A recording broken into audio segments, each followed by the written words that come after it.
చూడండి, ratio analysis చెప్తున్నాం మనం, అంతేనా? రెండో యూనిట్గా చెప్పేది రేషియో అనాలిసిస్ చెప్తున్నాను కదా. షాలేం రాజు, షాలేం రా, షాలేము, హలో షాలే, ఏం చెప్తున్నా? రేషియో అనాలిసిసేగా రా. హలో, అదే సార్, అదే చెప్తున్నారండి. మీరు వచ్చారంటే జైపాల్ గారు మీరు వచ్చారా? మీ ఖాళీ అయింది ఇవాళ, చించినాడ ప్రోగ్రామ్ అయిపోయిందండి. చూడండి, మొన్న మొన్న ఏం చెప్పుకున్నాం? Ratio analysis. రేషియో అంటే ఏంటి నిర్వచనం చెప్పుకున్నాం. రేషియో ఎనాలిసిస్ యొక్క ప్రయోజనాలు ఏంటి, పరిమితులు ఏంటి డిస్కస్ చేసాం. ఆ తర్వాత నిష్పత్తుల్లో రకాల గురించి మనం మొన్న కొంతవరకు నేర్చుకున్నాం. నిష్పత్తుల్లో రకాల గురించి మొన్న కొంతవరకు మనం నేర్చుకోవడం అనేది జరిగింది. నిష్పత్తులు ఎన్ని రకాలుగా వర్గీకరించామంటే మొత్తం 4 రకాలుగా వర్గీకరించడం మనం చెప్పుకున్నాం. ద్రవ్యత్వ నిష్పత్తులు, తర్వాత లెవరేజ్ నిష్పత్తులు, తర్వాత టర్నోవర్ నిష్పత్తులు. ద్రవ్యత్వ నిష్పత్తులు, లెవరేజ్ నిష్పత్తులు, ఆ తర్వాత టర్నోవర్ నిష్పత్తులు, ఆ తర్వాత లాభదాయక నిష్పత్తులు. ఈ లాభదాయక నిష్పత్తులని సాధారణ లాభదాయక నిష్పత్తులు, మొత్తం లాభదాయక నిష్పత్తులు అని చెప్పి 2 రకాలుగా వర్గీకరిస్తాం. నిష్పత్తులు 4 రకాలు. మొదటిది ఏంటంటే మొదటిది ద్రవ్యత్వ నిష్పత్తులు, మొదటిది. రెండోది ఏంటంటే లెవరేజ్ నిష్పత్తులు, వాటినే పరపతి నిష్పత్తులు అని కూడా అంటాం. మూడోది ఏంటంటే టర్నోవర్ నిష్పత్తులు లేదా క్రియాశీలక నిష్పత్తులు, activity turnover ratios or activity ratios అంటాం. టర్నోవర్ రేషియోస్ అనొచ్చు, లేదా వాటిని యాక్టివిటీ రేషియోస్ అని కూడా అంటాం. ఇంకోటి ఏంటంటే లాభదాయక నిష్పత్తులు, ప్రాఫిటబిలిటీ రేషియోస్. ఈ లాభదాయక నిష్పత్తులని సాధారణ లాభదాయక నిష్పత్తులు అంటాం. లేదా ఇంకోటి ఏంటంటే మొత్తం లాభదాయక నిష్పత్తులు, సాధారణ లాభదాయక నిష్పత్తులు మరియు మొత్తం లాభదాయక నిష్పత్తులు అని చెప్పి 2 రకాలుగా చెప్పడం అనేది జరుగుతుంది. సాధారణ లాభదాయక నిష్పత్తులు మరియు మొత్తం లాభదాయక నిష్పత్తులు అని చెప్పి 2 రకాలుగా చెప్పడానికి అవకాశం అనేది ఉంటుంది. మొదటిది చూద్దాం, ద్రవ్యత్వ నిష్పత్తులు. ద్రవ్యత్వ నిష్పత్తులని మనం ఏమని పిలుస్తూ ఉంటే ద్రవ్యత్వ నిష్పత్తులని లిక్విడిటీ రేషియో అంటాం. ద్రవ్యత్వ నిష్పత్తులని మనం ఏమని పిలుస్తామంటే లిక్విడిటీ రేషియోస్ అని చెప్పి పిలవడం జరుగుతుంది. ఈ ద్రవ్యత్వ నిష్పత్తులలో మొదటిది ఏమనుకున్నామంటే ప్రస్తుత నిష్పత్తి. ద్రవ్యత్వ నిష్పత్తులలో మొదటిది ప్రస్తుత నిష్పత్తి, రెండోది శీఘ్ర నిష్పత్తి, మూడోది అతి శీఘ్ర నిష్పత్తి. ద్రవ్యత్వ నిష్పత్తులలో మొదటిది ప్రస్తుత నిష్పత్తి, రెండోది శీఘ్ర నిష్పత్తి, మూడోది అతి శీఘ్ర నిష్పత్తి. ఇవి 3 రకాలు. మొదటిదేమో ప్రస్తుత నిష్పత్తి, రెండోదేమో శీఘ్ర నిష్పత్తి, మూడోదేమో అతి శీఘ్ర నిష్పత్తి.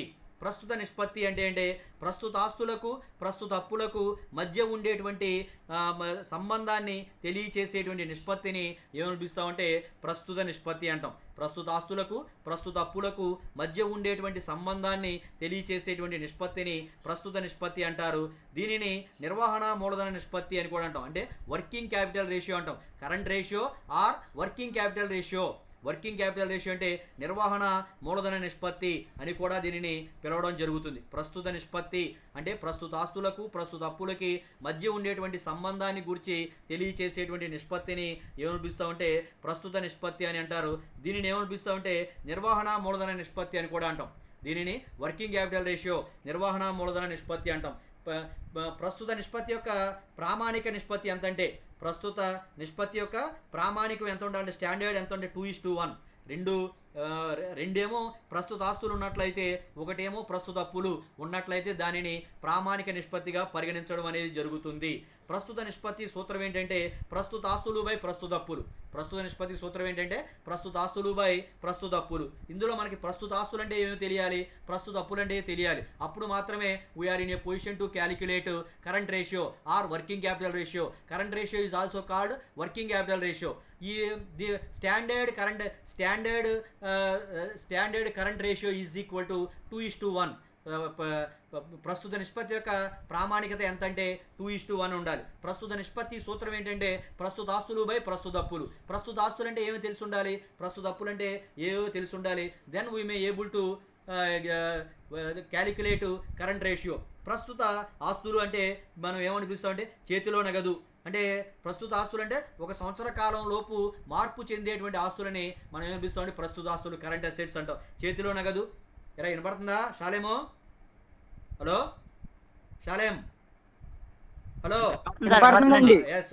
ప్రస్తుత ఆస్తులు అంటే ఏంటంటే సంవత్సర కాలంలో మార్పు చెందేటువంటి ఆస్తులని మనం ఏమని పిలుస్తామంటే ప్రస్తుత ఆస్తులు అంటాం. వాటిలో చేతిలో నగదు, తర్వాత బ్యాంకులో నగదు, స్వల్పకాలిక సెక్యూరిటీలు, స్వల్పకాలిక పెట్టుబడులు, వసూలు హుండీలు, తర్వాత రుణగ్రస్తులు, సరుకు, రావాల్సిన ఆదాయాలు, సంచిత ఆదాయాలు, ముందుగా చెల్లించిన ఖర్చులు, వీటన్నింటినీ కూడా మనం ప్రస్తుత ఆస్తులు అంటాం. చాలా చాలా జాగ్రత్తగా తెలుసుకోవాలి. ప్రస్తుత ఆస్తులు అంటే చేతిలో నగదు, బ్యాంకులో నగదు, స్వల్పకాలిక సెక్యూరిటీలు, స్వల్పకాలిక పెట్టుబడులు, వసూలు హుండీలు, రుణగ్రస్తులు, సరుకు, రావలసిన ఆదాయాలు, సంచిత ఆదాయాలు, ముందుగా చెల్లించిన ఖర్చులు, ఇవన్నీ కూడా ప్రస్తుత ఆస్తులు అవుతాయి. నగదు, చేతిలో నగదు, బ్యాంకులో నగదు, స్వల్పకాలిక సెక్యూరిటీలు, స్వల్పకాలిక పెట్టుబడులు, వసూలు హుండీలు, రుణగ్రస్తులు, సరుకు, ఆ తర్వాత రావలసినటువంటి ఆదాయాలు, తర్వాత సంచిత ఆదాయాలు, తర్వాత ముందుగా చెల్లించినటువంటి ఖర్చులు, ఇవన్నీ కలిపితే మనకేమవుతుందంటే ప్రస్తుత నిష్పత్తి అవుతుంది. చూడండి ఇక్కడ రాసాం ప్రస్తుత ఆస్తులు, ప్రస్తుత నిష్పత్తి, ప్రస్తుత ఆస్తులు బై ప్రస్తుత అప్పులు, ప్రస్తుత నిష్పత్తి. వీటిలో చూడండి చేతిలో నగదు, తర్వాత బ్యాంకులో నగదు, స్వల్పకాలిక సెక్యూరిటీలు, స్వల్పకాలిక పెట్టుబడులు, ఆ తర్వాత బిల్స్ రిసీవబుల్, వసూలు హుండీలు, తర్వాత రుణగ్రస్తులు, తర్వాత సరుకు, రావలసిన ఆదాయాలు, తర్వాత సంచిత ఆదాయాలు, ముందుగా చెల్లించినటువంటి ఖర్చులు, వీటన్నింటినీ మనం ఏమనిపిస్తామంటే ప్రస్తుత ఆస్తులు అంటాం. నోటు దాని కింద గమనికారం చూడండి. ప్రస్తుత ఆస్తులలో రుణగ్రస్తుల్ని ప్రస్తుత ఆస్తులు అని చెప్పాం. ఈ రుణగ్రస్తుల్ని ప్రస్తుత ఆస్తులుగా మనం తీసుకునే ముందు అందులో ఏం చేయాలంటే రాణి బాకీల నిధి ఏమైనా ఇచ్చినట్లయితే వాటిని తీసేయాలి. రుణగ్రస్తులు మైనస్ బ్యాడ్ డెట్స్ ఆర్బిడిడి, రాణి బాకీలు మైనస్ రాణి బాకీల నిధి, ఆ రెండు తీసేస్తే మనకి ఏమొస్తుందంటే నికర రుణగ్రస్తులు వస్తాయి. ఆ నికర రుణగ్రస్తులు మాత్రమే ఏం చేయాలంటే ప్రస్తుత ఆస్తుల్లోకి తీసుకోవాలి. తర్వాత నెక్స్ట్ రెండోది వసూలు హుండీలను కూడా మనం ప్రస్తుత ఆస్తులుగా పరిగణించాం. ఈ వసూలు హుండీల నుంచి డిజానర్డ్ హుండీస్, అనాదరింపబడినటువంటి వసూలు హుండీలు ఏమైనా ఉన్నట్లయితే, వసూలు హుండీ నుంచి అనాదరింపబడినటువంటి వసూలు హుండీలు ఏమైనా ఉన్నట్లయితే అవి తీసేస్తే అప్పుడు మంచి వసూలు హుండీలు వస్తాయి. ఆ మంచి వసూలు హుండీలను మాత్రమే మనం ప్రస్తుత ఆస్తులుగా తీసుకోవాలి. ప్రస్తుత ఆస్తులుగా తీసుకోవాలంటే ఏముంటే ప్రస్తుత ఆస్తుల్లో మనకి ఏమొస్తాయి అనుకున్నామంటే చేతిలో నగదు, బ్యాంకులో నగదు, స్వల్పకాలిక సెక్యూరిటీలు, స్వల్పకాలిక పెట్టుబడులు, రుణగ్రస్తులు, వీటి నుంచి రాణి బాకీలని తీసేయాలి. వసూలు హుండీలు, వీటి నుంచి అనాదరింపబడినటువంటి వసూలు హుండీలు ఏమైనా ఉన్నట్లయితే వాటిని తీసేయాలి. సరుకు అంటే క్లోజింగ్ స్టాక్, ముగింపు సరుకు కూడా ప్రస్తుత ఆస్తిగానే తీసుకోవాలి. రావలసిన ఆదాయాలు, సంచిత ఆదాయాలు, ముందుగా చెల్లించిన ఖర్చులు, ఇవన్నిటినీ కూడా మనం ప్రస్తుత ఆస్తులుగా తీసుకుంటాం. ఇక నెక్స్ట్ ప్రస్తుత అప్పులు, కరెంట్ లైబిలిటీస్. ప్రస్తుత అప్పులు ఏంటంటే రుణదాతలు, చెల్లింపు బిల్లులు, చెల్లించాల్సిన ఖర్చులు, దీర్ఘకాలిక అప్పులలో చెల్లించవలసినటువంటి ప్రస్తుత సంవత్సరం వాయిదా మొత్తం.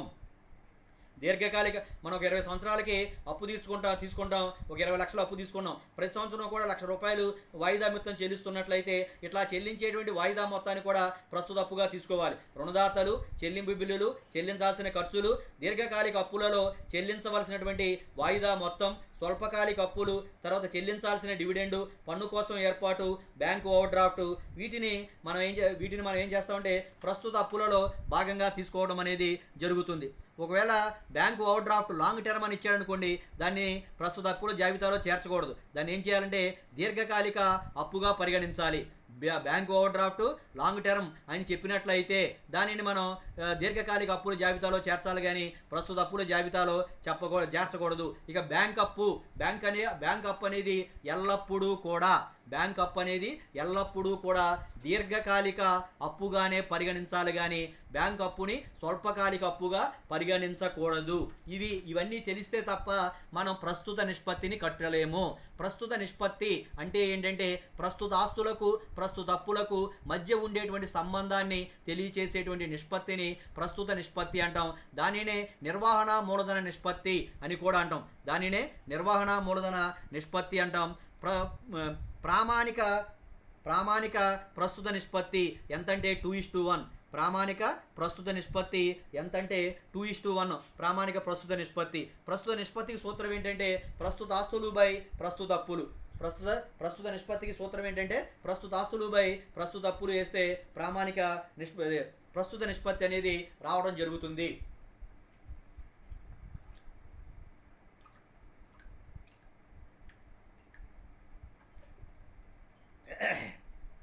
ప్రస్తుత ఆస్తులు అంటే ఏమొస్తాయంటే చేతిలో నగదు, బ్యాంకులో నగదు, స్వల్పకాలిక సెక్యూరిటీలు, స్వల్పకాలిక పెట్టుబడులు, వసూలు హుండీలు, తర్వాత రుణగ్రస్తులు, సరుకు, రావాల్సిన ఆదాయాలు, సంచిత ఆదాయాలు, ముందుగా చెల్లించిన ఖర్చులు, ఇవన్నీ కూడా ప్రస్తుత ఆస్తుల్లోకి వస్తాయి. చేతిలో నగదు, బ్యాంకులో నగదు, స్వల్పకాలిక సెక్యూరిటీలు, స్వల్పకాలిక పెట్టుబడులు, వసూలు హుండీలు, రుణగ్రస్తులు, సరుకు, రావాల్సిన ఆదాయాలు, సంచిత ఆదాయాలు, ముందుగా చెల్లించిన ఖర్చులు, ఇవన్నీ కూడా ప్రస్తుత ఆస్తులుగా పరిగణింపబడతాయి. ఒకవేళ రుణగ్రస్తులకి సంబంధించి రాని బాకీలు నిధిస్తే రుణగ్రస్తుల నుంచి తీసేయాలి.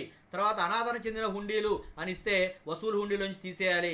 అవి నికరం మాత్రమే తీసుకోవాలి. తీసుకుంటే మొత్తం ప్రస్తుత ఆస్తులు వస్తాయి.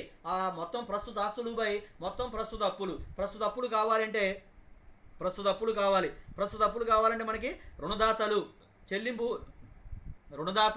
చెల్లింపు హుండీలు, చెల్లించాల్సినటువంటి ఖర్చులు, దీర్ఘకాలిక అప్పులలో చెల్లించవలసినటువంటి వాయిదా మొత్తం, తర్వాత స్వల్పకాలిక అప్పులు, చెల్లించాల్సినటువంటి డివిడెండ్లు, పన్ను కోసం ఏర్పాటు, బ్యాంక్ ఓవర్ డ్రాఫ్ట్. ఈ బ్యాంక్ ఓవర్ డ్రాఫ్ట్ దీర్ఘకాలం అని ఇచ్చినప్పుడు మాత్రమే మనం ఇది దీర్ఘకాలిక అప్పుల్లో తీసుకోవాలి. ఏమీ చెప్పకపోతే బ్యాంక్ ఓవర్ డ్రాఫ్ట్ని ప్రస్తుత అప్పుగా తీసుకుంటాం. ఇక బ్యాంక్ అప్పు అనేది always long term liability. Bank loan shall not be taken in to as current liability. Bank అప్పును ప్రస్తుత అప్పుగా ఎట్టి పరిస్థితుల్లో కూడా తీసుకోకూడదు. బ్యాంక్ అప్పు ఎప్పుడూ కూడా దీర్ఘకాలిక అప్పుగానే పరిగణించాలి. ఇవి మొత్తం అప్పులు వస్తాయి. మొత్తం ఆస్తులు కట్టాం, కిందేమో మనకు మొత్తం అప్పులు ఏవో తెలిసినాయి. ఈ రెండింటిని మనం భాగించినట్లయితే ప్రస్తుత నిష్పత్తి అనేది వస్తుంది. కరెంట్ రేషియో ప్రస్తుత నిష్పత్తి ఈజ్ ఈక్వల్ టు ప్రస్తుత ఆస్తులు బై ప్రస్తుత అప్పులు. ప్రస్తుత నిష్పత్తి ఈజ్ ఈక్వల్ టు ప్రస్తుత ఆస్తులు బై ప్రస్తుత అప్పులు. మనకి ఏమవుతుందంటే ప్రస్తుత నిష్పత్తి వస్తుంది. దీని యొక్క standardization current ratio is equal to 2:1 అని చెప్పుకోవడం జరిగింది.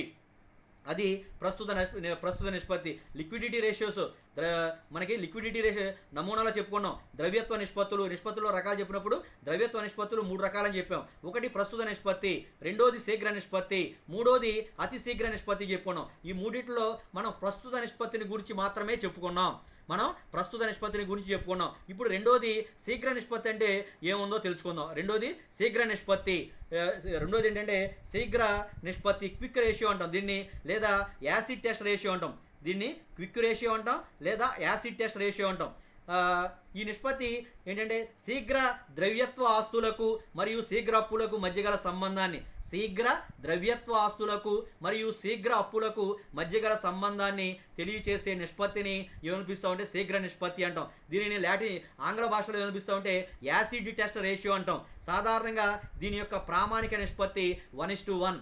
మనం పైన చెప్పుకున్నటువంటి ప్రస్తుత నిష్పత్తి యొక్క ప్రామాణిక నిష్పత్తి ఎంతంటే 2:1. దట్ మీన్స్ 2 రెట్లు ప్రామాణిక ఆస్తులు ఉన్నట్లయితే 1 రెట్టు ప్రస్తుత అప్పులు ఉండాలి. ప్రస్తుత అప్పులు 1 ఉన్నట్లయితే ప్రస్తుత ఆస్తులు 2 రెట్లు ఉండాలి అని చెప్పి అది ప్రస్తుత నిష్పత్తి యొక్క ప్రామాణిక నిష్పత్తి చెబుతుంది. ఇక్కడ శీఘ్ర నిష్పత్తి యొక్క ప్రామాణిక నిష్పత్తి ఏంటంటే శీఘ్ర ఆస్తులు శీఘ్ర అప్పులు సమానంగా ఉండాలి, 1:1 ఉండాలి. శీఘ్ర ఆస్తులు ₹1 ఉంటే శీఘ్ర అప్పులు కూడా ₹1 ఉండాలనేది ప్రామాణిక నిష్పత్తి. ఇది చెబుతుంది శీఘ్ర నిష్పత్తి. శీఘ్ర నిష్పత్తికి సూత్రం ఏంటంటే శీఘ్ర ఆస్తులు బై శీఘ్ర అప్పులు, quick assets by quick liabilities. శీఘ్ర ఆస్తులు బై శీఘ్ర అప్పులు. లేదా మనకి శీఘ్ర అప్పులు లభించలేదు అనుకోండి, శీఘ్ర ఆస్తులు బై ప్రస్తుత అప్పులు కూడా కట్టవచ్చు. శీఘ్ర అప్పులు అని మనకు తెలియకపోతే అప్పుడు ప్రస్తుత శీఘ్ర నిష్పత్తిని ఎలా కడతామంటే శీఘ్ర ఆస్తులు బై ప్రస్తుత అప్పులతో కట్టవచ్చు. లేదా శీఘ్ర ఆస్తులు బై శీఘ్ర అప్పులు అనేది వాస్తవమైన సూత్రం. ఒకవేళ శీఘ్ర అప్పులు మనకి లెక్కలో అవైలబిలిటీ లేకపోయినట్లయితే అప్పుడు ఏం చేస్తామంటే శీఘ్ర ఆస్తులు బై ప్రస్తుత అప్పులు అనేటువంటి సూత్రాన్ని ఉపయోగించి క్విక్ రేషియోని శీఘ్ర నిష్పత్తిని మనం కట్టడం అనేది జరుగుతుంది. శీఘ్ర ఆస్తులు అంటే ఏంటంటే ఏ ఆస్తులు అయితే అతి తక్కువ కాలంలో నగదు రూపం ఎట్లాంటి నష్టము లేకుండా నగదులోకి మారడానికి అవకాశం ఉంటుందో అట్లాంటి ఆస్తులను ఏమనిపిస్తామంటే శీఘ్ర ఆస్తులు అంటాం. ఏ ఆస్తులైతే అతి తక్కువ కాలంలో ఎట్లాంటి నష్టము లేకుండా నగదులోకి మారడానికి వీలుంటుందో అట్లాంటి ఆస్తులని ఏమనిపిస్తామంటే శీఘ్ర ఆస్తులు అంటాం. అది కొన్ని ప్రస్తుత ఆస్తులు సులభంగా నగదులోకి మార్చుకోవడానికి, కొన్ని ప్రస్తుత ఆస్తులను తేలిగ్గా నగదులోకి మార్చుకోవడానికి వీలుండదు. అందుచేత వాటిని శీఘ్ర ఆస్తులుగా పరిగణలోకి తీసుకోకూడదు. అట్లాంటి ఆస్తులను శీఘ్ర ఆస్తులుగా పరిగణించడానికి వీలు లేదు. ఉదాహరణకి సరుకుని మరి వెంటనే నగదుగా మార్చుకోవడానికి అవకాశం అనేది లేదు. అందుచేత దీనిని సరుకుకి డిమాండ్ లేకపోతే ఆ సరుకుని మనకు సరుకు ఉన్నప్పటికీ కూడా దానిని నమ్మి మనం నగదులోకి మార్చుకునేటువంటి అవకాశం అనేది ఉండదు. అదేవిధంగా ముందుగా చెల్లించిన బీమాని మనం ముందుగా చెల్లించేసాం. ఆ చెల్లించిన బీమాని తిరిగి నగదు రూపంలో పొందడానికి కూడా అవకాశం అనేది ఉండదు. ఈ రెండింటినీ కూడా మనం ఏం చేయాలంటే ప్రస్తుత ఆస్తులుగా పరిగణించకూడదు. ఇంకా కొన్ని ఉన్నాయి చూడండి, శీఘ్ర ఆస్తులుగా పరిగణింపబడేవి. శీఘ్ర ఆస్తులు అంటే వెంటనే కావలసినప్పుడు ఎట్లాంటి నష్టం లేకుండా వెంటనే నగదులోకి మార్చుకోవటానికి వీలున్నటువంటి ఆస్తులని, కావలసినప్పుడు ఎట్లాంటి నష్టము లేకుండా వెంటనే నగదులోకి మార్చుకోవటానికి వీలున్నటువంటి ఆస్తులని ఏమనిపిస్తామంటే శీఘ్ర ఆస్తులు అని చెప్తాం. ఈ శీఘ్ర ఆస్తులు ఏంటంటే చేతిలో నగదు, తర్వాత బ్యాంకులో నగదు, తర్వాత విక్రయం కాగల సెక్యూరిటీలు, ఆ తర్వాత ఏంటంటే స్వల్పకాలిక పెట్టుబడులు, తర్వాత వసూలు హుండీలు, త్వరగా వసూలయ్యేటువంటి రుణగ్రస్తులు, ఇవన్నీ కూడా వీటిని శీఘ్ర ఆస్తులుగా పరిగణిస్తాం. చేతిలో నగదు, బ్యాంకులో నగదు, విక్రయం కాగల సెక్యూరిటీలు, తర్వాత స్వల్పకాలిక పెట్టుబడులు, తర్వాత వసూలు హుండీలు, త్వరగా వసూలయ్యేటువంటి రుణగ్రస్తులు, వీటిని మనం ఏం చేస్తామంటే శీఘ్ర ఆస్తులుగా పరిగణిస్తాం. వినపడుతుంది ఏంట్రా శాలేం రాజు? హలో శాలేము? ఓకే. శీఘ్ర ఆస్తులు అంటే అర్థమైంది కదా. శీఘ్ర ఆస్తులు అంటే చేతిలో నగదు, బ్యాంకులో నగదు, విక్రయం కాగల సెక్యూరిటీలు, స్వల్పకాలిక పెట్టుబడులు, వసూలు హుండీలు, త్వరగా నగదులోకి మార్చుకోవడానికి వీలయ్యేటువంటి రుణగ్రస్తులు ఏవైతే ఉంటాయో వాటిని మాత్రమే మనం త్వరగా నగదులోకి మార్చుకోవడానికి వీలయ్యే రుణగ్రస్తులు, వీటిని మాత్రమే మనం శీఘ్ర ఆస్తులుగా పరిగణిస్తాం. సరుకుని మనం శీఘ్ర ఆస్తుగా చూడండి, కింద శీఘ్ర ఆస్తులుగా పరిగణింపబడినవని కింద రాసే చూడండి. ముగింపు సరుకు, తర్వాత ముందుగా చెల్లించినటువంటి ఖర్చులు, రావలసిన ఆదాయాలు, సంచిత ఆదాయాలు, త్వరగా వసూలు కాని రుణగ్రస్తులు, అనాదరింపబడేటువంటి వసూలు హుండీలు, వీటన్నింటినీ కూడా మనం శీఘ్ర ఆస్తులుగా పరిగణింపబడకూడదు. వాటిని ప్రస్తుత ఆస్తులుగా పరిగణిస్తాం. ప్రస్తుత నిష్పత్తి కట్టేటప్పుడు వీటన్నింటినీ కూడా మనం తీసుకుంటాం. కానీ శీఘ్ర నిష్పత్తిని కట్టేటప్పుడు మాత్రం వీటిని తీసుకోకూడదు. ముగింపు సరుకు తీసుకోకూడదు, ముందుగా చెల్లించినటువంటి ఖర్చులు అంటే ముందుగా చెల్లించిన బీమా తీసుకోకూడదు, రావాల్సిన ఆదాయాలు తీసుకోకూడదు, సంచిత ఆదాయాలు తీసుకోకూడదు, త్వరగా వసూలు కానిటువంటి రుణగ్రస్తులను తీసుకోకూడదు, అనాదరింపబడిన వసూలు హుండీలు ఏవైతే ఉంటాయో వాటిని కూడా మనం శీఘ్ర ఆస్తుల జాబితాలోకి తీసుకోకూడదు. శీఘ్ర ఆస్తుల జాబితాలోకి తీసుకునే పైన చెప్పాం. చేతిలో నగదు, బ్యాంకులో నగదు, విక్రయం కాగల సెక్యూరిటీలు, స్వల్పకాలిక పెట్టుబడులు, వసూలు హుండీలు, త్వరగా వసూలయ్యేటువంటి రుణగ్రస్తులు, ఈ 6 మాత్రమే మనం శీఘ్ర ఆస్తుల జాబితాలో తీసుకుంటాం. ఈ కిందవి ప్రస్తుత ఆస్తుల జాబితాలోకి తీసుకుంటాం.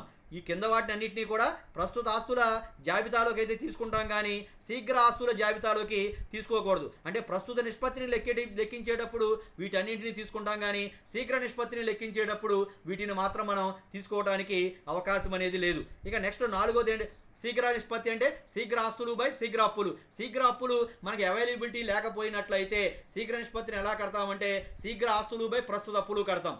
మనకి శీఘ్ర అప్పులు అవైలబిలిటీ ఉంటే శీఘ్ర అప్పులనే తీసుకోవాలి. శీఘ్ర అప్పులు ఏముంటాయంటే BOD, బ్యాంకు ఓడి తప్ప మిగిలిన ప్రస్తుత అప్పులన్నీ కూడా శీఘ్ర అప్పులుగానే పరిగణింపబడతాయి.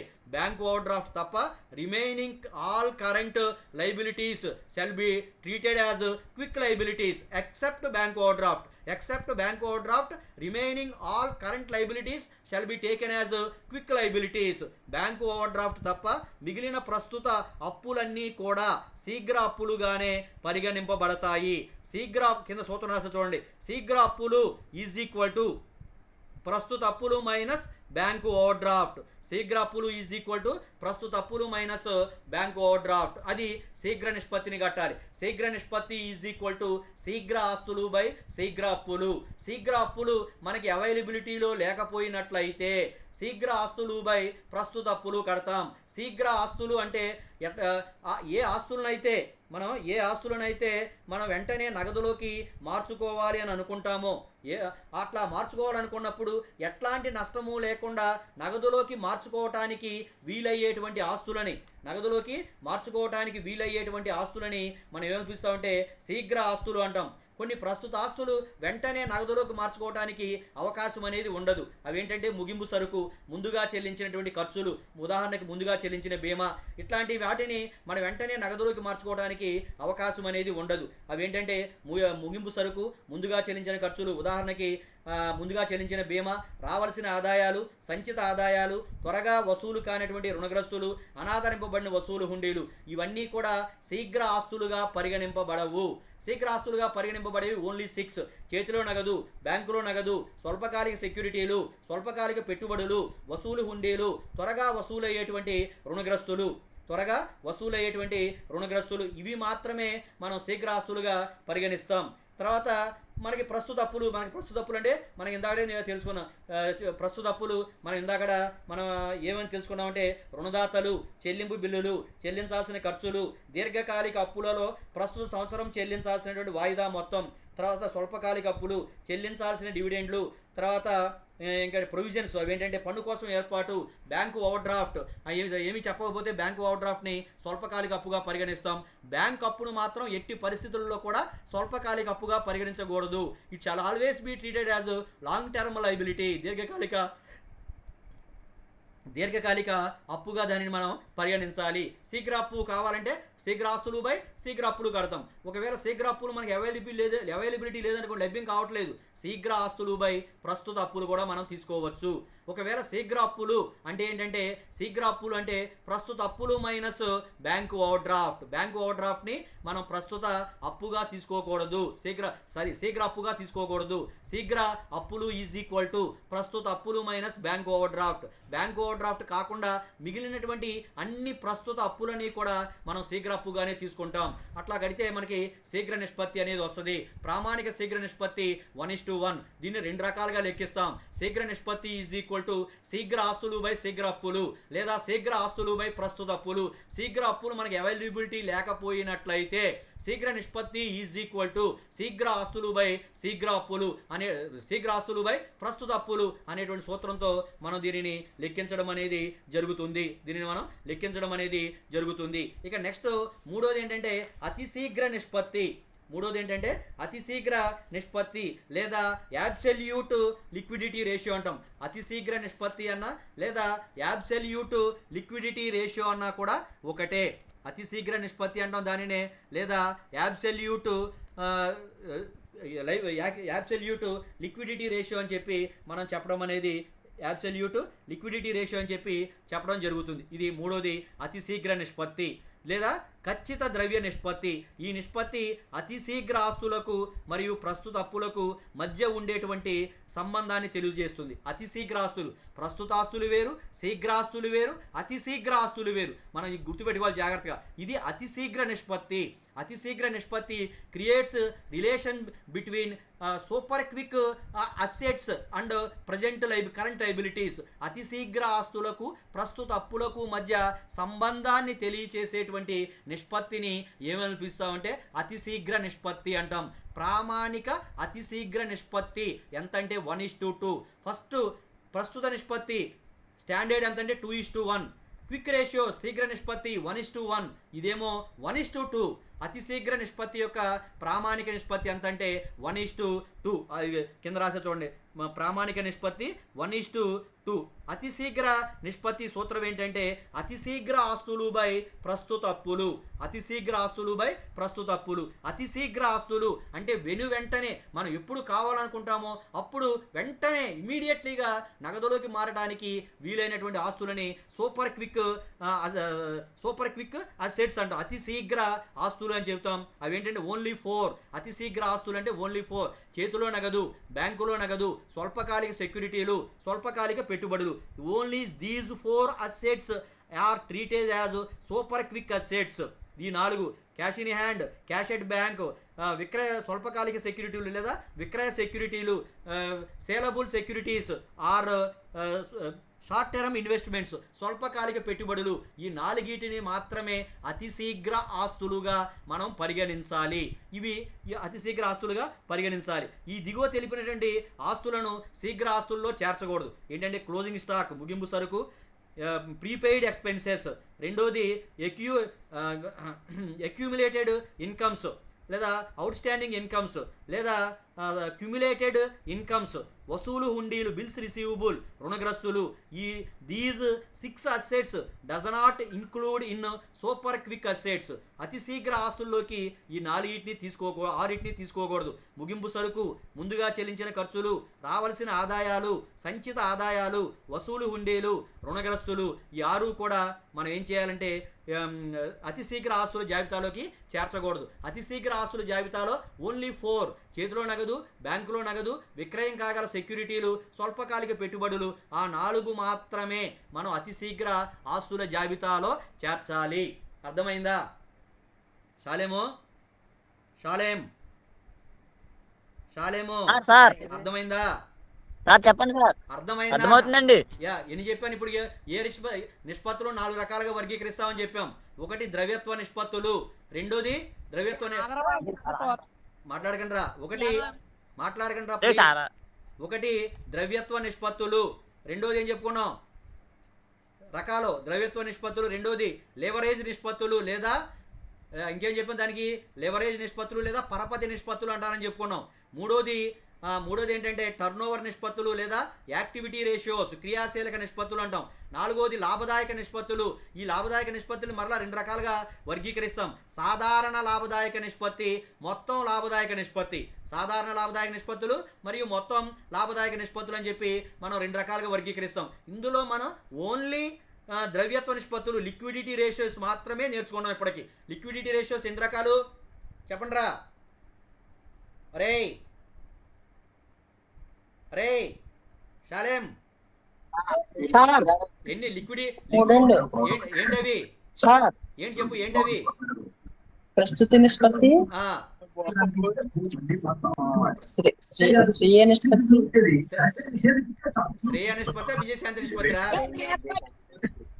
శీఘ్ర నిష్పత్తి, ప్రస్తుత నిష్పత్తి, అతి శీఘ్ర నిష్పత్తి. మొదటిది ప్రస్తుత నిష్పత్తి. దాన్ని ఆ టీవీ కట్టే వెనకాల, అరే శివ వెనకాల టీవీ కట్టాను ఆయన. ఫస్ట్ ప్రస్తుత నిష్పత్తి కరెంట్ రేషియో, రెండోది శీఘ్ర నిష్పత్తి క్విక్ రేషియో, మూడోది సూపర్ క్విక్ రేషియో లేదా సూపర్ క్విక్ రేషియో. ఈ 3. మొదటిదేమో ప్రస్తుత నిష్పత్తి, రెండోదేమో శీఘ్ర నిష్పత్తి, మూడోదేమో అతి శీఘ్ర నిష్పత్తి. ప్రస్తుత నిష్పత్తి అంటే సూత్రం ఏంటి? ప్రస్తుత ఆస్తులు బై ప్రస్తుత అప్పులు. ప్రస్తుత నిష్పత్తి సూత్రం ఏంటి? ప్రస్తుత ఆస్తులు బై ప్రస్తుత అప్పులు. ఎస్. రెండోది శీఘ్ర నిష్పత్తి.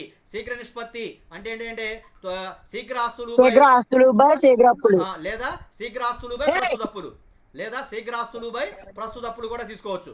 తర్వాత మూడోది ఏంటంటే అతి శీఘ్ర నిష్పత్తి. అతి శీఘ్ర ఆస్తులు బై ప్రస్తుత అప్పులు. అతి శీఘ్ర ఆస్తులు అంటే మనకి ఓన్లీ 4 చేతిలో నగదు, బ్యాంకులో నగదు, విక్రయం కాగల సెక్యూరిటీస్, తర్వాత స్వల్పకాలిక పెట్టుబడులు. Only these 4 assets shall be treated as super quick assets. అదే మనకి క్విక్ అసెట్స్ కావాలి. క్విక్ అసెట్స్ అంటే ఏం వస్తాయి? క్విక్ అసెట్స్ అంటే చేతిలో నగదు, తర్వాత బ్యాంకులో నగదు,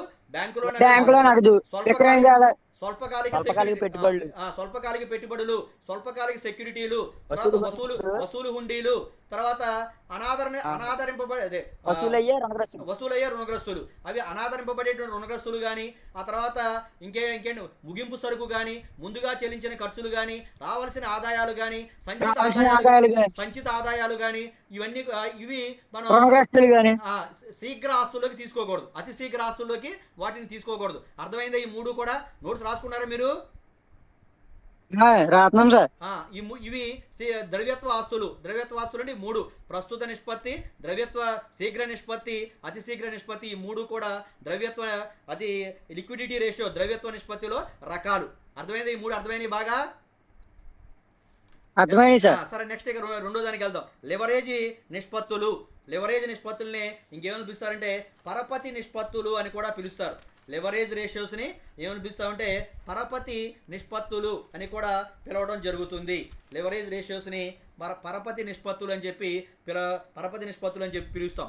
అందులో మొదటిది ఏంటంటే డెట్ ఈక్విటీ రేషియో, అప్పు ఈక్విటీ నిష్పత్తి.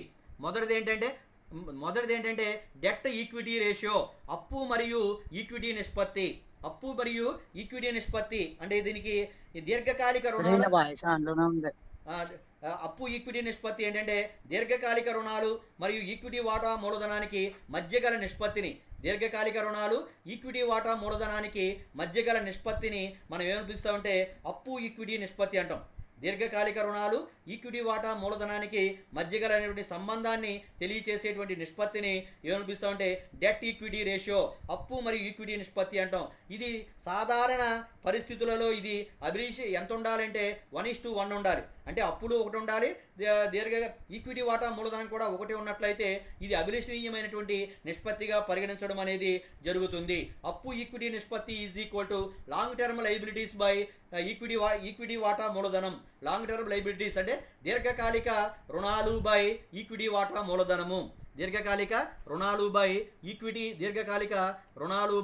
ఈక్విటీ వాటా మూలధనము వేస్తే మనకి ఏమొస్తుందంటే అప్పు ఈక్విటీ నిష్పత్తి అనేది రావడం జరుగుతుంది. అప్పు ఈక్విటీ నిష్పత్తి ఇదిగోండి. లేవరేజ్ ఇక్కడ రాసాం మనం. రెండో కేటగిరీ లేవరేజ్ నిష్పత్తులు లేదా పరపతి నిష్పత్తులు.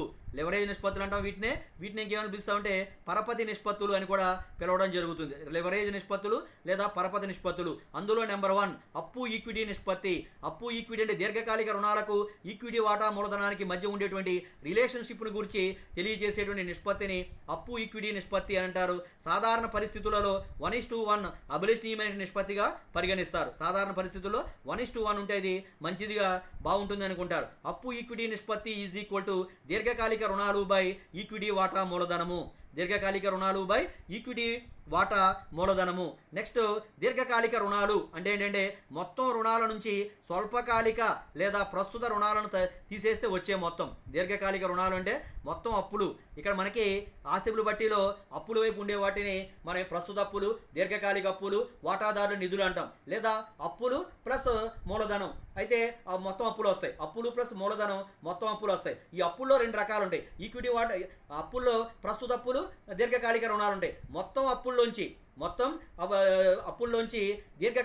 ఈ ప్రస్తుత అప్పులు తీసేస్తే మొత్తం అప్పులు అంటే ఏంటంటే దీర్ఘకాలిక అప్పులు, ప్రస్తుత అప్పులు కలిపి మొత్తం అప్పులు అంటాం. ఈ మొత్తం అప్పుల్లోంచి స్వల్పకాలిక రుణాలు తీసేస్తే మనకి దీర్ఘకాలిక అప్పులు అనేవి రావడం జరుగుతుంది. లేదా దీర్ఘకాలిక అప్పులు ఏంటంటే బ్యాంకు అప్పులు కానీ, ఇతర ద్రవ్య సహాయక సంస్థల నుంచి ఎల్ఐసి నుంచి తెచ్చుకున్న అప్పులు కానీ, తర్వాత ఎస్ఎఫ్సి స్టేట్ ఫైనాన్స్ కార్పొరేషన్ నుంచి తెచ్చుకున్నటువంటి అప్పులు కానీ, లేకపోతే డిబెంచర్లు కానీ, ఇట్లాంటి వాటిని మనం ఏమనిపిస్తామంటే దీర్ఘకాలిక రుణాలు అంటాం. దీర్ఘకాలిక రుణాలు బై ఈక్విటీ వాటా మూలధనము. దీర్ఘకాలిక రుణాలు బై ఈక్విటీ వాటా మూలధనము that is equal to debt equity ratio. అప్పు మరియు ఈక్విటీ వాటా మూలధనం ఇంగ్లీష్ ఏమనిపిస్తామంటే డెట్ ఈక్విటీ రేషియో అంటాం. డెట్ అంటే అప్పు, డిఈబిటి. డెట్ అంటే అప్పు, డెట్ ఈక్విటీ అంటే వాటా మూలధనం. డెట్ ఈక్విటీ రేషియో అంటే long term liabilities by share equity capital. Long term liabilities by equity capital. Then we may get debt equity ratio. Long term liabilities means total liabilities minus current liabilities.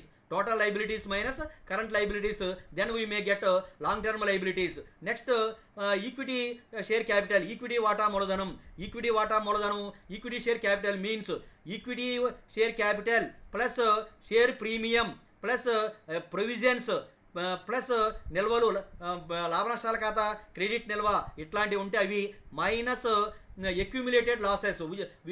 ఈ అక్యూమిలేటెడ్ losses అనేవి ఆస్తిబుల్ బట్టీలో ఆస్తుల వైపున ఉంటాయి. ఆస్తిబుల్ బట్టీలో లాభ నష్టాల ఖాతా, debit నిల్వ ఉదాహరణకి ఆస్తిబుల్ బట్టీలో ఆస్తుల వైపున ఉంటాయి. అది తీసేస్తే వచ్చేది ఏమవుతుందంటే ఈక్విటీ వాటా మూలధనము. ఇక్కడ ఈక్విటీ వాటా మూలధనం అంటే ఓన్లీ ఈక్విటీ వాటా మూలధనమే కాదు, ఈక్విటీ వాటా మూలధనము ప్లస్ తర్వాత ప్రీమియం, వాటా ప్రీమియం ప్లస్ ఏర్పాట్లు ఏమైనా ఉంటే అవి ప్లస్ నిల్వలు, లాభ నష్టాల ఖాతా, క్రెడిట్ నిల్వ అట్లాంటివి రిజర్వులు ఏమైనా ఉన్నట్టయితే అవి మైనస్ క్రెడిట్ ఆస్తిబుల్ బట్టీలో ఆస్తుల వైపు ఉండేటువంటి అక్యూములేటెడ్ లాసెస్, సంచిత నష్టాలు అవి తీసేసినట్లయితే మనకి ఈక్విటీ వాటా మూలధనం అనేది తెలుస్తుంది. ఈక్విటీ వాటా మూలధనం అంటే ఓన్లీ వాటా మూలధనం మాత్రమే కాకుండా వాటాదారులకు చెందేటువంటి మొత్తం పరిగణించాలి. Debt equity ratio is equal to long term liabilities divided by share holders fund are equity share capital. Share holders fund అన్న ఈక్విటీ షేర్ క్యాపిటల్ అన్న one and the same. Share holders funds అంటే వాటాదారులకు చెందేటువంటి మొత్తాలు. Equity వాటా మూలధనం plus equity వాటా premium plus రిజర్వులు plus నిల్వలు minus సంచిత నష్టాలు. ఈ సంచిత నష్టాలు అనేవి ఆస్తిబుల్ బట్టీలో ఆస్తుల వైపున ఉంటాయి. ఆస్తిబుల్ బట్టీలో ఆస్తుల వైపున ఉంటాయి. అవి కూడా తీసేయాలి. తీసేస్తే మనకి వాటాదారుల నిధులు వస్తాయి లేదా ఈక్విటీ వాటా మూలధనం వస్తుంది. డెట్ ఈక్విటీ రేషియో అప్పు ఈక్విటీ నిష్పత్తి ఈజ్ ఈక్వల్ టు దీర్ఘకాలిక రుణాలు బై వాటాదారుల నిధులు. ఏంటి? దీర్ఘకాలిక రుణాలు బై వాటాదారుల నిధులు. నెక్స్ట్ రెండోది ఏంటంటే ఓనర్షిప్ రేషియో యాజమాన్యపు నిష్పత్తి. రెండోది ఏంటంటే ఓనర్షిప్ రేషియో యాజమాన్యపు నిష్పత్తి. ఇది ఏంటంటే సంస్థలో ఉండేటువంటి మొత్తం ఆస్తులకు సంస్థలోని మొత్తం ఆస్తులకు యాజమాన్యం లేదా వాటాదారుల యొక్క నిధులు ఎంత శాతం అని చెప్పి తెలియజేసేటువంటి నిష్పత్తిని, సంస్థలో ఉండేటువంటి మొత్తం ఆస్తులకు వాటాదారుల నిధులు ఎంత అని తెలియజేసేటువంటి నిష్పత్తిని ఏమనిపిస్తూ ఉంటే యాజమాన్య నిష్పత్తి అంటాం. సంస్థలోని మొత్తం ఆస్తులకు వాటాదారు నిధులకు మధ్య గల సంబంధాన్ని తెలిపేటువంటి నిష్పత్తిని ఏమనిపిస్తూ ఉంటే ఓనర్షిప్ రేషియో లేదా యాజమాన్య నిష్పత్తి అంటాం. రుణదాతల దృష్ట్యా ఇది అత్యంత ముఖ్యమైనటువంటి నిష్పత్తి. దీనిని ఎన్ని రకాలుగా లెక్కిస్తారంటే 2 రకాలుగా లెక్కించడం అనేది జరుగుతుంది. ఈ యాజమాన్య నిష్పత్తిని 2 రకాలుగా లెక్కిస్తారు. ఈక్విటీ రేషియో లేదా నెట్ వర్త్ అంటాం. నెట్ వర్త్ అంటన్నా యాజమాన్య నిష్పత్తి అన్నా ఈక్విటీ రేషియో అన్నా కూడా ఒకటే. ఈక్విటీ నిష్పత్తి అన్నా లేదా నెట్ వర్త్ రేషియో అన్నా కూడా ఒకటే. వాటాదారుల పెట్టుబడి బై మొత్తం ఆస్తులు. నెట్వర్త్ అన్నా ఈక్విటీ రేషియో నిష్పత్తి అన్నా కూడా ఒకటే. ఈక్విటీ రేషియో నిష్పత్తి అన్నా నెట్వర్త్ అన్నా ఒకటే. దట్ ఈజ్ ఈక్వల్ టు వాటాదారుల పెట్టుబడి బై మొత్తం ఆస్తులు. వాటాదారుల పెట్టుబడి బై మొత్తం ఆస్తులు వేస్తే నెట్వర్త్ రేషియో వస్తుంది లేదా ఈక్విటీ రేషియో వస్తుంది. లేదా ఇంకో రకంగా ఎలా కట్టవచ్చు అంటే స్థిరాస్తులు, దీనినే స్థిరాస్తులలో వాటాదారుల పెట్టుబడి నిష్పత్తి అని కూడా అంటాడు. స్థిరాస్తులలో వాటాదారుల పెట్టుబడి నిష్పత్తి అని కూడా అంటాడు. వాటాదారుల పెట్టుబడి బై స్థిరాస్తులు. ఒక్కొక్కసారి మనకి మొత్తం ఆస్తులు లభించకపోతే స్థిరాస్తుల ద్వారా కూడా దీన్ని లెక్కించవచ్చు. స్థిరాస్తులలో వాటాదారుల పెట్టుబడి నిష్పత్తి అంటే అన్నా కూడా నెట్వర్త్ అన్నా కూడా ఈక్విటీ రేషియో అన్నా కూడా ఒకటే. ఎందుకంటే నేను చెప్పాను నంబర్ ఆఫ్ ఫార్ములాస్ ఉంటాయి. లెక్కను బట్టి మన సూత్రాన్ని ఉపయోగించుకోవాలి. సాధ్యమైనంత వరకు మ్యాక్సిమం ఫార్ములాస్ని మనం ఎన్ని ఫార్ములాస్ని అయితే మనం బాగా చదువుకుంటామో అంత పర్ఫెక్ట్గా లెక్క చేయడం అనేది సాధ్యపడుతుంది. కాబట్టి ఫార్ములాల మీద మనకి పూర్తి అవగాహన అనేది ఉండాలి. నెట్వర్త్ అంటే వాటాదారుల పెట్టుబడి బై మొత్తం ఆస్తి, లేదా దీనినే స్థిరాస్తులలో వాటాదారుల పెట్టుబడి నిష్పత్తి. స్థిరాస్తులలో వాటాదారుల పెట్టుబడి నిష్పత్తి అని ఇచ్చినట్లయితే స్థిరాస్తులలో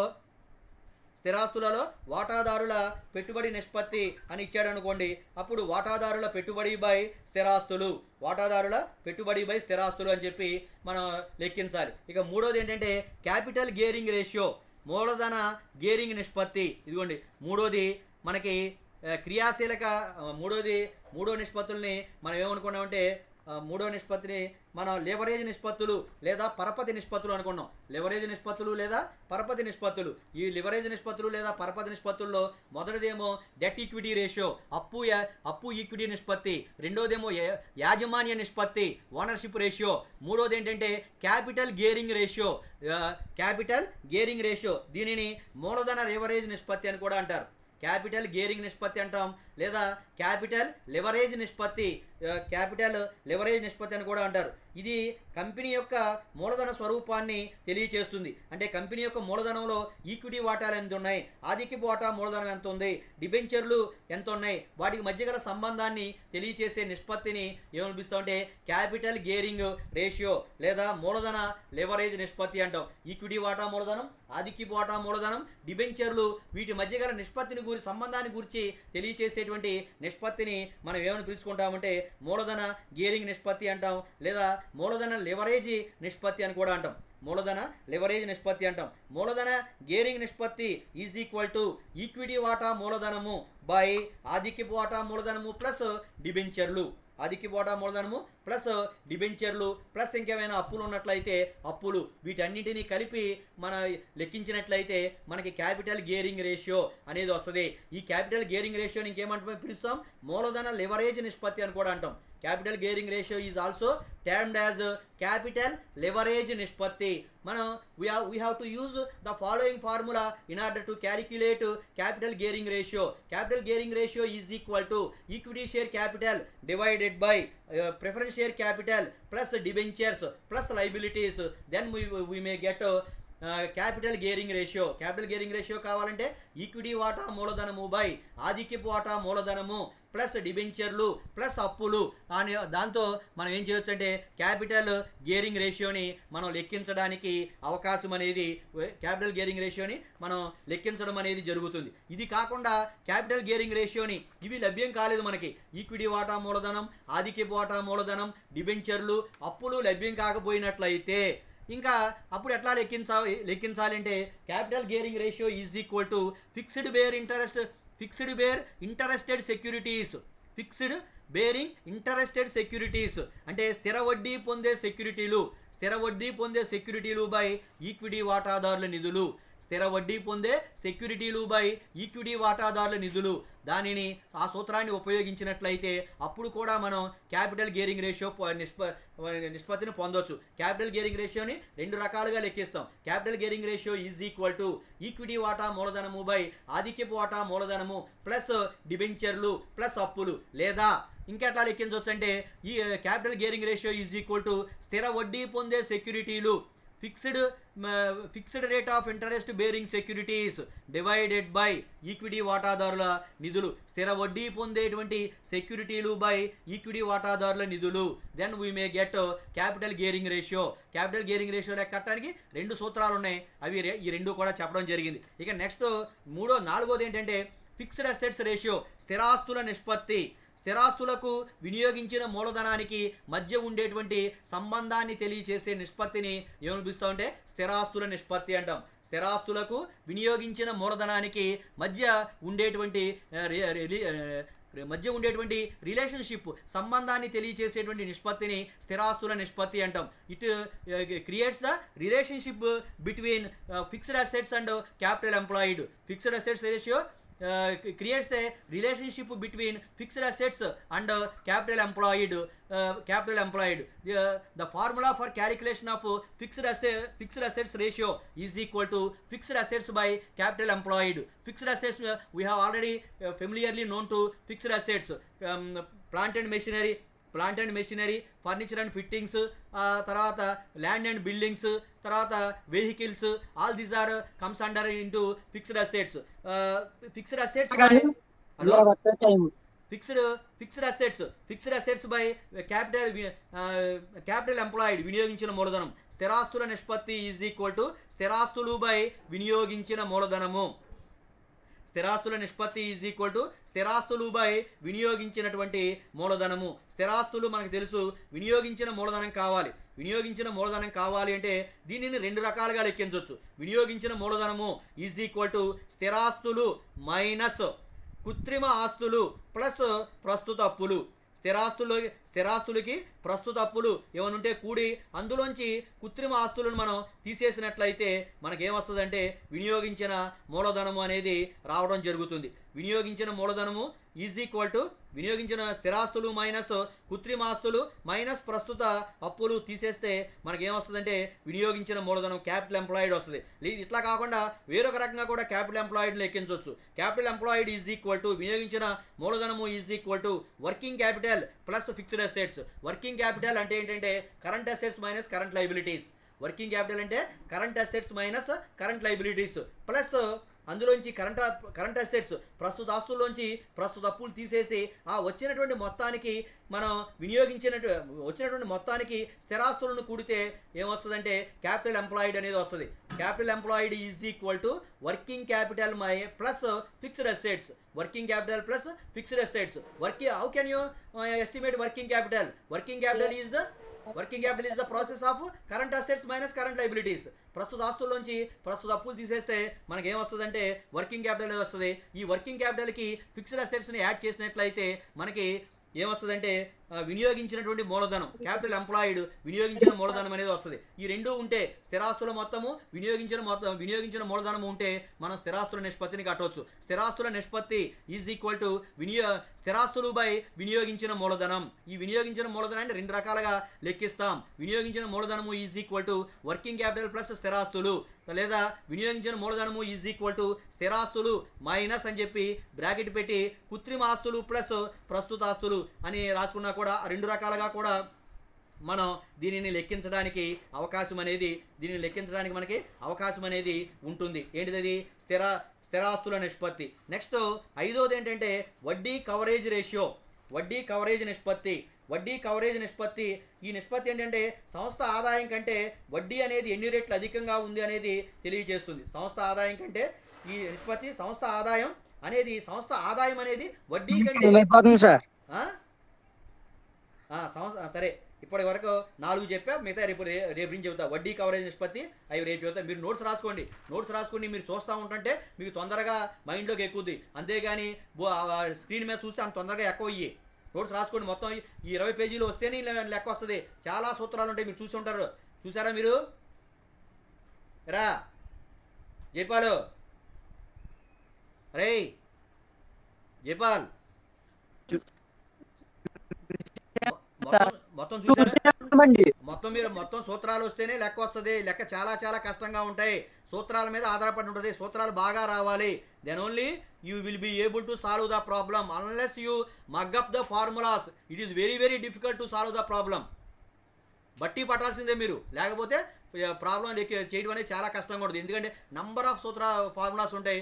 ఏది ఎప్పుడు ఉపయోగించాలి అనేది మనకు అందులో ఉండేటువంటి డేటా మీద ఆధారపడి ఉంటుంది. కాబట్టి మీరు సూత్రాలన్నీ బాగా చదివితేనే ఈ లెక్కలు చేయడానికి అవకాశం అనేది ఉంటుంది. ఎంతమంది వచ్చారు ఇవాళ? మద్దా గోపి రాలేదా? రా అలాగే సార్. గోపి రాలేదు ఇవాళ? Hello, yes sir. ఎక్కడ పోయాడు గోపి?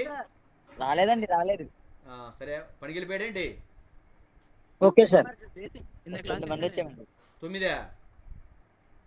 9? ఓకే. రాలేదు సార్. సరే. ఇంకా మధ్యాహ్నం ఏం మరి సార్? సరే, మధ్యాహ్నం చెప్పండి. ఇప్పుడు వచ్చేవాడు నువ్వు. మధ్యాహ్నం 2 గంటలకి మళ్ళీ వినపడుతుంది లేరా? మధ్యాహ్నం 2 గంటలకి క్లాసుకి రెడీ అవ్వండి. అయిపోయింది, టైం అయిపోయింది. రే అటువంటి మాట్లాడదు క్లాసులో. సరేనండి, మాట్లాడుకో. మధ్యాహ్నం క్లాస్ వినపడుతుంది లేరా? మధ్యాహ్నం కూడా వచ్చిందండి. మధ్యాహ్నం 2 గంటలకి ఆడిటింగ్ క్లాస్ ఉంటుంది, అందులో రెడీ అవ్వండి. Okay sir. ఓకే. అలాగే సార్. ఓకే. అయిపోయింది.